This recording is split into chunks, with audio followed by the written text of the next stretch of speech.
សួស្តីទាំងអស់គ្នាថ្ងៃនេះខ្ញុំនឹងធ្វើការបង្ហាញដល់អ្នកនរគ្នាពីរបៀបប្រើប្រាស់នៅ text editor នៅលើ Linux ដូចជា VI Vim ហើយនិង Nano អញ្ចឹង VI editor ហ្នឹងគឺជា classic របស់ Unix ឬក៏ Linux editor មួយដែលវាបែងចែកជាពីរគឺមាន command mode ជាមួយនឹង insert mode ហើយនេះគឺជា command មួយចំនួនដូចជា I ហ្នឹងគឺយើងប្រើដើម្បី insert before cursor ហើយ A ហ្នឹងគឺយើងប្រើដើម្បី append after cursor O តូចហ្នឹងគឺយើងប្រើដើម្បី open new line below ហើយ O ធំគឺយើងប្រើដើម្បី open a new line above ហើយ escape គឺយើងប្រើដើម្បី switch ទៅកាន់ command mode ហើយ column W យើងប្រើដើម្បី save នៅ file column Q គឺយើងប្រើដើម្បី quit column WQ គឺយើងប្រើដើម្បី save and quit ហើយចំពោះ column Q exclamation mark ហ្នឹងគឺយើងប្រើដើម្បី quit ប៉ុន្តែវាអត់ saving ទេហើយ DD គឺយើងប្រើដើម្បី delete current line YY គឺយើងប្រើដើម្បី copy នៅ current line ហ្នឹងហើយចំពោះ P នេះគឺយើងប្រើដើម្បី paste line បន្ទាប់ពី cursor ហើយ U គឺយើងប្រើដើម្បី undo last change ហើយ control O ហ្នឹងគឺយើងប្រើដើម្បី redo last undo ចំពោះ slash text ហ្នឹងគឺយើងប្រើដើម្បី search for text ហើយ n តូចគឺយើងប្រើដើម្បី repeat last search forward ហើយ n ធំគឺយើងប្រើដើម្បី repeat last search backward អញ្ចឹងខ្ញុំនឹងធ្វើការ demo អ្នកនរគ្នាមើលតើតើការប្រើប្រាស់វិញអញ្ចឹងជាដំបូងអ្នកនរគ្នាចូលទៅកាន់ terminal របស់អ្នកទាំងអស់គ្នាមក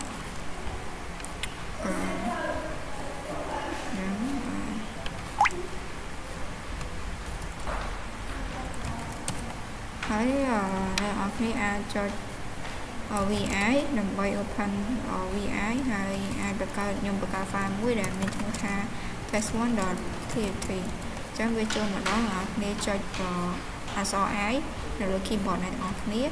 អញ្ចឹងវានឹងបានពាក្យថា insert អញ្ចឹងយើងអាច insert នៅ text បានអញ្ចឹង insert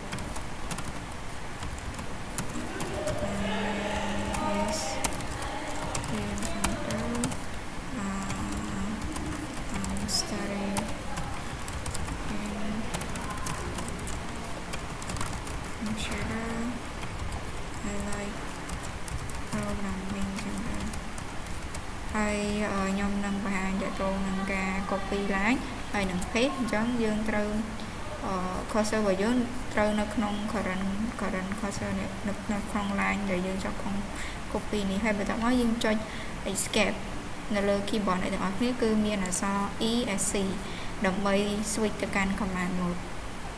យើងចុចអាហ្នឹងដើម្បី switch ទៅកាន់ command mode យើងចុច escape ហើយអ្នកគ្នាចុចអក្សរ Y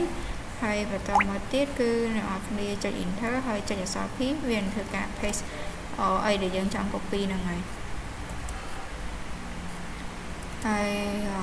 តែខ្ញុំ paste មួយទៀតនេះគឺនេះយើងកំពុងតែស្ថិតនៅក្នុង command mode ហើយអញ្ចឹងយើងចុច Y ហើយយើងចុច enter តែមក P វានឹង paste ឲ្យយើងហើយនេះឧទាហរណ៍ខ្ញុំចង់ delete នៅ line មួយនេះចឹងខ្ញុំនៅក្នុងអានេះដែរខ្ញុំចុច DD វានឹងធ្វើការ delete ខ្ញុំចុច DD ទៀតវានឹងធ្វើការ delete ឲ្យនេះសល់តែ2 DD ទៀតគឺសល់តែ3ហើយតមកយើងអាចចុច I មកវិញដើម្បី insert នៅ text ទៀត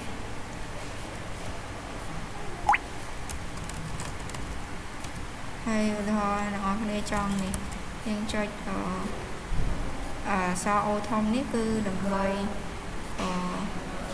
open a new line above អញ្ចឹងអ្នកនរគ្នាចុច escape នេះហើយចុច O ធំ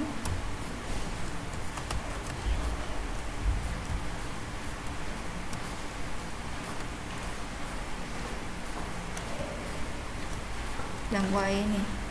ដើម្បីបញ្ចូលនៅ text បើថាយើងចង់ចុះបន្ទាត់យើងអាចចុចដោយសារតែវានៅក្នុង insert mode យើងចុច escape ដើម្បីទៅ command mode អញ្ចឹងយើងចុច escape ហើយអ្នកនរគ្នាចុច O តូចវានឹងចុះបន្ទាត់ឲ្យអ្នកនរគ្នា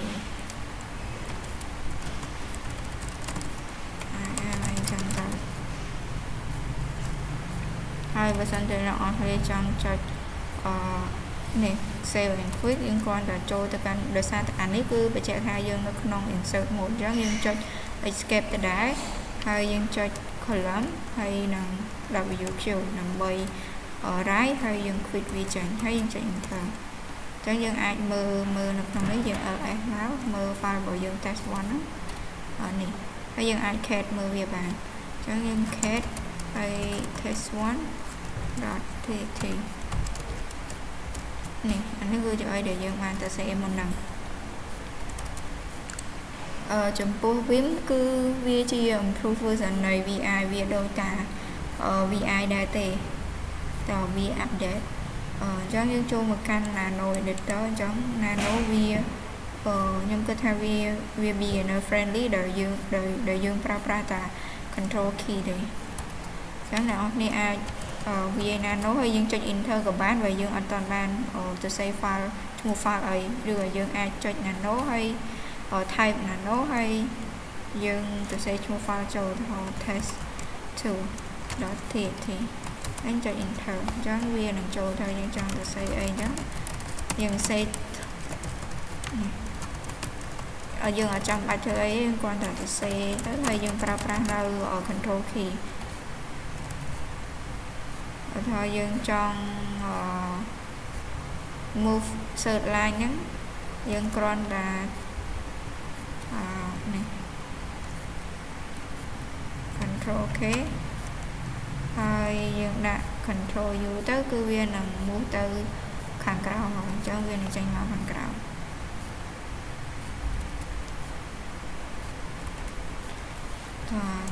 ចុច control K ហើយយើងមក cursor របស់យើងហើយយើង control U វានឹងដូរមក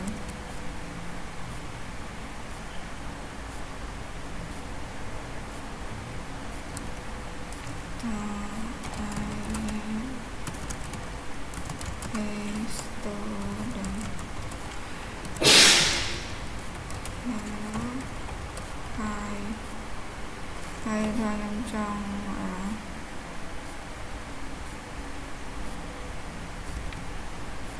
control